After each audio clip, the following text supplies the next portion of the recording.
everyone, so in this video we will be doing our Waiting for Godot. ठीक है, MEG 2 का हम कर रहे हैं कवर। हमने दो ऑलरेडी कर लिए हैं, डॉक्टर फास्टर्स एंड हैमलेट की वीडियो हो चुकी है अपलोड।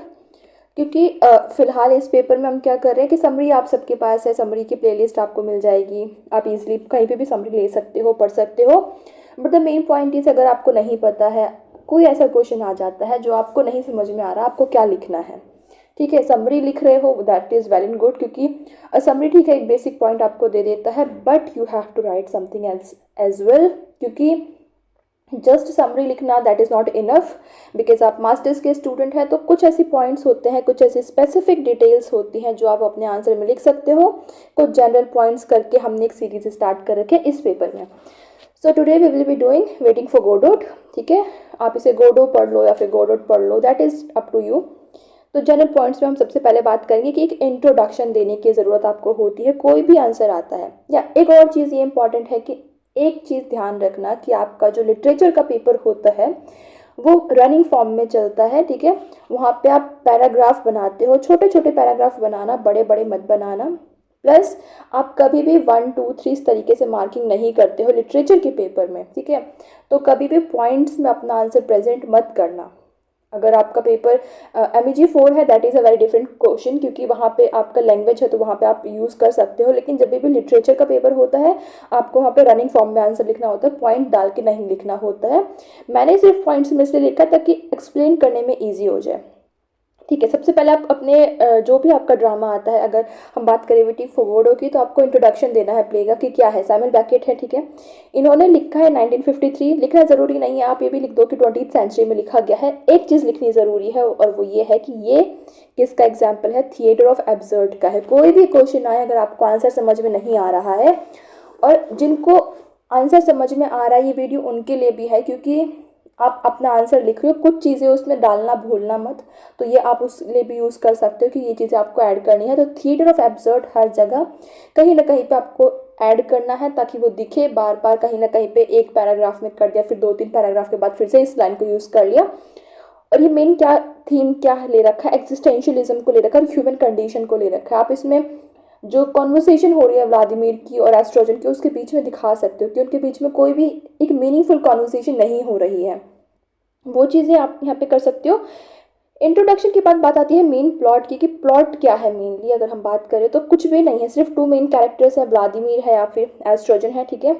एक ट्री दिखा रखा है, ट्री का सिंबल इंपॉर्टेंट है, क्योंकि ट्री में क्या है, लीव्स नहीं है। ये बोल रखा है कि उसमें पत्ते नहीं हैं, और वो किसी का वेट कर रहे हैं जिसका नाम गोडो है, ठीक है। उसका वेट कर रहे हैं, कौन है, कब आएगा, कुछ नहीं पता।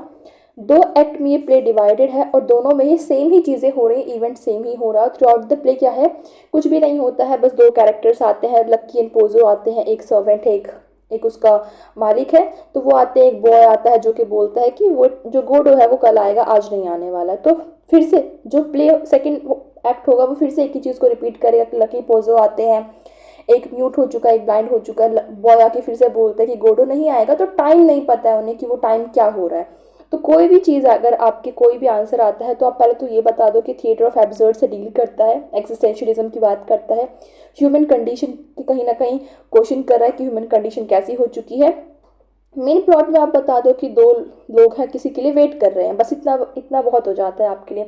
थीम्स ज़रूरी है। देखो, कोई भी क्वेश्चन आता है, अगर आप थीम लिख रहे हो ना उसमें, तो वो कभी भी गलत नहीं जाएगा, क्योंकि थीम क्या है, वो ओवरऑल आपका जो टेक्स्ट है उसकी कहीं ना कहीं समरी दे देता है, आपका मेन जो कंसर्न है वो दे देता है। तो एब्सर्डिटी, जैसे मैंने बोला कि थिएटर ऑफ एब्सर्ड से डील करता है, तो एब्सर्डिटी की थीम सबसे पहले आ जाती है।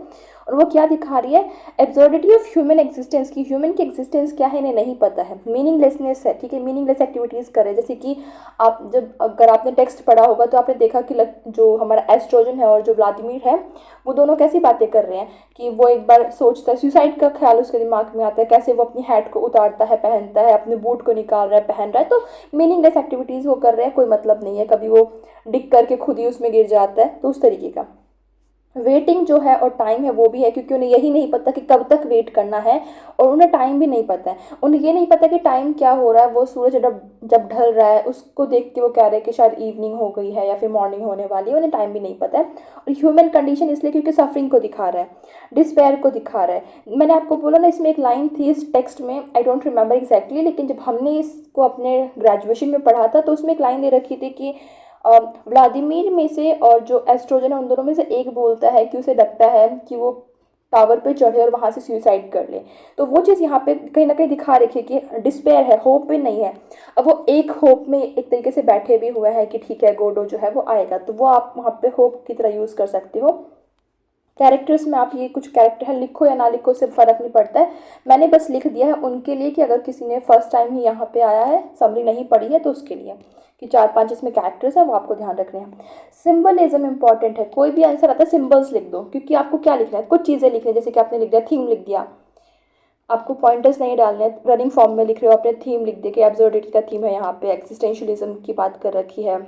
आपने बता दिया कि गॉड जो है वो भी एक सिंबल की तरह यूज़ हो रखा है होप के लिए, गॉड के लिए, कि एक होप तो है कि कुछ अच्छा हो सकता है, कुछ होगा होगा, या फिर गॉड है, या फिर जो हमारा सैल्वेशन की भी बात कर सकते हैं मेनली हम। लेकिन वो कब होगा, कैसे होगा, किसी को नहीं पता, बस आप वेट कर लो, एंडलेस आप तरीके से वेट करो। ट्री इंपॉर्टेंट सिंबल है, क्योंकि ट्री में लीव्स नहीं है, तो वो क्या सिम्बलाइज करे, लाइफ को, चेंजेस को। हो सकता है कि जैसे सीजन्स चेंज होते हैं तो पत्तियां आ जाएंगी, तो हो सकता है टाइम चेंज होगा ह्यूमन का, तो मे बी डिफरेंस हो जाएगा ह्यूमन लाइफ में। बूट एंड हैट का भी इंपॉर्टेंस यहाँ पे है, जैसे कि उनकी रूटीन है, स्ट्रगल है, उस चीज़ को शो कर रहे हैं। स्ट्रक्चर याद रखना, क्योंकि पता है मेन चीज़ क्या है जब आप वेटिंग फॉर गोडो में बात कर रहे हो, तो that is a structure and the style.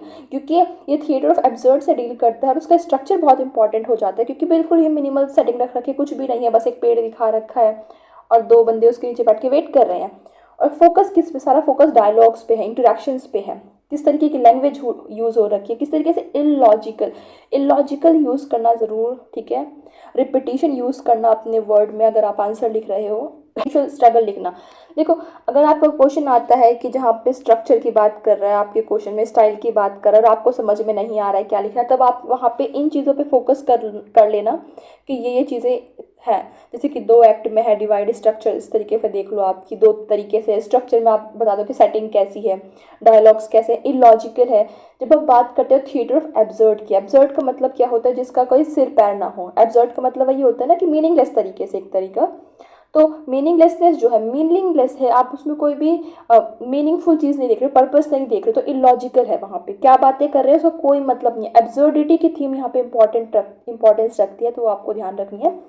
Philosophical context में क्या बात करें, तो फिर से देखो वही आ रहा है, एक्सिस्टेंशियल आइडियाज है, questioning the meaning of life की, वो क्या कर रहे हैं, क्यों कर रहे हैं, पर्पस को ढूंढ रहे हैं, वेट कर रहे हैं इन डिफरेंट यूनिवर्स में जो कि उनके साथ नहीं है। एक ऐसा यूनिवर्स, जैसे कि ये लिखा गया था 1953 में, 20th सेंचुरी है, 20th सेंचुरी में वर्ल्ड वॉर हो चुका था, ठीक है। उस टाइम पे फर्स्ट वर्ल्ड वॉर हो चुका था, सेकंड भी हो चुका था, तो डिस्ट्रक्शन हो चुका है एक तरफ, और इंडस्ट्रियलाइजेशन हो रहा है, बहुत सारी चीज़ें हो चुकी थी, तो कहीं ना कहीं वो जो एक कॉन्फ्लिक्ट था वो आ चुका था उस टाइम पीरियड पे। आप अगर देखते हो तो निहिलिज्म का कॉन्सेप्ट भी आ चुका था। निहिलिज्म भी बात करता है कि लाइफ में मीनिंग नहीं है, हर एक चीज़ को आप क्वेश्चन कर रहे हो, तो वो चीज़ें आ चुकी थी, तो वो आप इसमें लिख सकते हो। अगर आप इसमें लेगेसी की बात करो कि भाई वेटिंग फॉर गोडो हमारे लिए क्या छोड़ के गया है इन द लिटरेरी बैकग्राउंड, इस लिटरेरी जॉनरा में या फिर सिनेरियो में, तो एक लैंडमार्क की तरह हम इसे देखते हैं, क्योंकि बहुत इंपॉर्टेंट है, थिएटर ऑफ एब्सर्ड से डील करता है। एल्बर्ट कैमस का नाम आप इसमें यूज़ कर सकते हो, ठीक है। ओपन एंडेड नेचर है, क्योंकि आप इसके बहुत सारे इंटरप्रिटेशन निकाल सकते हो, क्योंकि हमें यही नहीं पता कि गोडोट कौन है, तो आप वहाँ पे भी हज़ारों मीनिंग निकाल सकते हो। उनके जो कॉन्वर्सेशन हो रही है उसमें भी आप हज़ारों मीनिंग्स निकाल सकते हो। तो ये था एक मेन बेसिक सा आइडिया कि आपको क्या क्या लिखना है। वो अभी देखने पे लग रहा होगा कि इसमें तो बहुत सारी चीज़ें हो गई हैं, लेकिन ऐसा कुछ नहीं है। अगर आप दोबारा फिर देखो, हम इसे रिवाइज करें, तो देखो इंट्रोडक्शन में आपको इंट्रोडक्शन देना है एक छोटा सा, उसको छोड़ के आपको मेन प्लॉट बता देना है। अगर आप बताना चाहते हो मेन प्लॉट बता दो क्या क्या हो रहा है, बस छोटा सा। थीम्स को एक्सप्लेन कर दो, थिएटर ऑफ एब्सर्ड वाली बात बता दो, human condition, time and waiting बता दो। कैरेक्टर को छोड़ दो, कोई प्रॉब्लम नहीं है, सिंबल बता दो कि गोडो है या फिर ट्री है, बूट एंड हैट है। स्ट्रक्चर को ध्यान रखना, लॉजिकल नहीं है या फिर एब्सर्डिटी है, रिपीटिशन हो रहा है। फिलोसॉफिकल कॉन्टेक्स्ट में फिर से वही चीज़ आ गई। तो बस इतना ही है। कोई भी क्वेश्चन आएगा आपके पास एटलीस्ट 5-6 पॉइंट्स ऐसे हैं जो आप उसमें लिख सकते हो। डजेंट मैटर कि वो क्या पूछ रहा है, क्योंकि कोई ना कोई इसमें पॉइंट होगा जो वो क्वेश्चन पूछ रहा होगा। और अगर आपको आंसर आता है तो आप अपने आंसर को और बेटर करने के लिए, रिफाइन करने के लिए you can use all these points, कि आप अपनी समरी लिख रहे हो, समरी के साथ साथ में बीच बीच में ये भी डाल रहे हो, तो and that will be more like a critical answer, क्योंकि आप उसमें दोनों चीज़ें यूज़ कर रहे हो, you are using your summary plus you are using your critical analysis as well, तो वो बेनिफिशियल हो जाएगा। एंड एज़ यूजुअल मैं इसको भी शेयर कर दूँगी व्हाट्सएप वाले ग्रुप में, और जिसके पास वो लिंक नहीं है, लिंक मैं डाल दूँगी, ज्वाइन कर सकते हो। अगर आपको लगता है तो स्क्रीनशॉट लेना है, आप स्क्रीनशॉट ले सकते हो। एंड या I will see you in the next video. Next video में हम एक बहुत ही इंपॉर्टेंट चीज़ करने वाले हैं, वो है आपका murder in the cathedral. Murder in the cathedral में हम करेंगे एक जनरल राइटिंग वाला क्वेश्चन, प्लस हम 4 टेम्प्टर्स का क्वेश्चन भी करेंगे, क्योंकि 4 टेम्प्टर्स के ऊपर बहुत बार क्वेश्चन आ चुका है, तो चांसेस है कि वो इस बार भी आ सकता है। और जनरल पॉइंट्स हम करेंगे कि कुछ भी नहीं आ रहा तो आपको क्या लिखना है। सो या I will see you in the next video. Bye bye.